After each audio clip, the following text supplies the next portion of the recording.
પાદરાનગર ભાજપ દ્વારા national Herald કેસમાં ગાંધી પરિવારે કરેલા કથિત કૌભાંડના આક્ષેપો સાથે એસટી ડેપો પાસે વિરોધ પ્રદર્શનની સાથે રાહુલ ગાંધીનું પુતળા દહન કરવામાં આવ્યું હતું।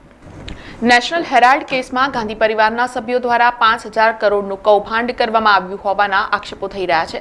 સાથે સમગ્ર ગાંધી પરિવાર હાલમાં જામીન ઉપર બહાર છે અને સમગ્ર દેશને ગેરમાર્ગે દોરવાનું કામ કરે છે, જેના વિરોધમાં પાદરાનગર ભાજપ અને ભાજપ યુવા મોરચાના નેતૃત્વમાં પાદરાનગરના એસટી ડેપો પાસે જકાતનાકા વિસ્તારમાં ગાંધી પરિવાર અને કોંગ્રેસના વિરોધ સાથે પુતળાનું દહન કરવામાં આવ્યું હતું અને ભાજપના કાર્યકરોએ સૂત્રોચ્ચાર સાથે વિરોધ પ્રદર્શન કરતા પોલીસ દ્વારા કાર્યકરોની અટકાયત કરવામાં આવી હતી। દેશની કેન્સર સમાન કોંગ્રેસ સરકાર દ્વારા નેશનલ હેરાલ્ડ કેસમાં જે 5,000 કરોડથી વધારનું કૌભાંડ કરેલું છે એનો આજે અમે વિરોધ દર્શાવીએ છીએ અને ગાંધી પરિવારનું પુતળા દહન કરેલ છે।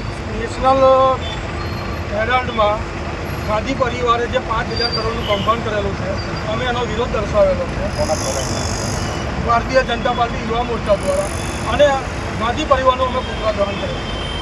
સમાચારોના સતત અપડેટ માટે TNN ન્યૂઝને YouTube પર સબસ્ક્રાઇબ કરી બેલ આઇકોન પ્રેસ કરો અને અમારી સાથે જોડાયેલા રહો Facebook, Instagram અને Twitter ઉપર।